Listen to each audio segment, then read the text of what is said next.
வணக்கம். இது daddy mobile கார்ஸ்ப்பா. நான் உங்க விக்னேஷ் பேசுறேனுங்க. நீங்க பார்த்துருக்கிற வண்டி என்னன்னு பார்த்தீங்கன்னா, ஸ்கார்பியோ என்னோட போரோஃபைன் கோட் ப்ராசஸில இது வந்து பார்ட் 2 வீடியோங்க.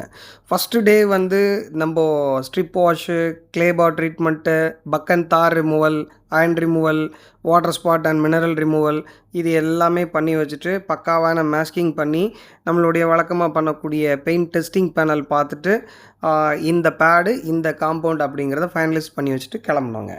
செகண்ட் டே வந்து நம்ம ஃபைனலைஸ் பண்ணி வச்சுட்டு இருந்த அந்த ப்ரொசீஜரை வந்து ப்ரொசீட் பண்ண ஆரம்பிச்சேங்க.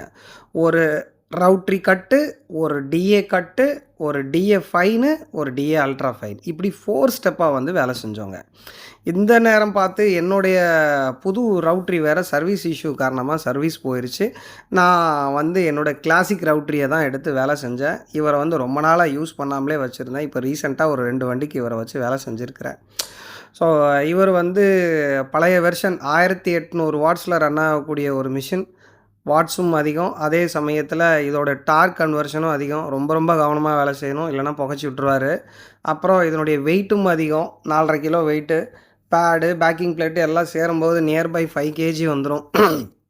அப்புறம் இதில் லாக்கும் கிடையாது. நம்ம ட்ரிகர் பண்ணிட்டே தான் வேலை செய்கிற மாரியா இருக்கும்.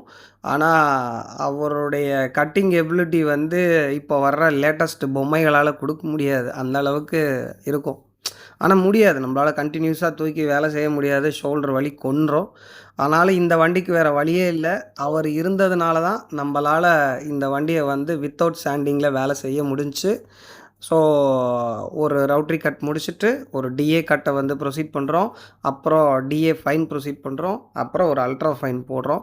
இது எல்லாம் ஸ்டெப் பை ஸ்டெப்பா பாஸ் பண்ண அந்த பெயிண்டினுடைய க்ளோனஸ் அப்பப்பா! சொல்லவே வார்த்தையே இல்ல. ஏன்னா, அந்த சிங்கிள் ஸ்டேஜ் பெயிண்ட்டுன்னு நான் வந்து முதல்லயே சொல்லியிருப்பேன். இது வந்து நாப்போலி பிளாக் அப்படின்னு சொல்லி. இதில வந்து இன்பில்டாவே ஒரு பாலியுரேதீன் கோட் வந்து இந்த பெயிண்ட்ல வந்து குடுத்துருக்குறாங்க. நீங்க வந்து மஹேந்திராவோட வெப்சைட்ல பார்த்தா தெரியும். ஸோ இது என்ன பண்ணுது உங்களுக்கு பெருசா உங்களுக்கு டீப் சாண்டிங்லாம் பண்றதுக்கு அலோவ் பண்ணாது. பட் ஆனா நீங்க சாண்டிங் இல்லாமலே கரெக்ட் டெக்னிக் யூஸ் பண்ணா பக்காவான பெயிண்ட் கரெக்ஷன் அண்ட் ஒரு பக்காவான ஃபினிஷிங் எடுக்க முடியும். ரொம்ப ரொம்ப ஒரு சூப்பர்பான ஒரு ரிசல்ட் வந்துச்சு. நான் அதில இருந்த அ பெ எப்படி சொல்றது? பெயிண்ட் கண்டிஷனுக்கு இந்த அளவுக்கு வரும்னு நானே எதிர்பார்க்கல. ஆனா சூப்பர்பான ரிசல்ட் குடுத்துச்சு. இந்த வண்டி வந்து செகண்ட் டே வந்து முடிக்கும்போது கொஞ்சம் லேட் நைட் ஆயிருச்சு. ஸோ பெயிண்ட் கரெக்ஷன் எல்லாத்தையும் முடிச்சு வச்சுட்டு செகண்ட் டே பேக்கப் ஆகி போனோம். 3வது நாள் வந்து கோட்டிங்க வந்து ஸ்டார்ட் பண்ணோம் பார்த்துக்குங்க. அந்த டீட்டெயில்ஸ் எல்லாமே நான் அடுத்தடுத்த வீடியோஸில உங்கள்ட்ட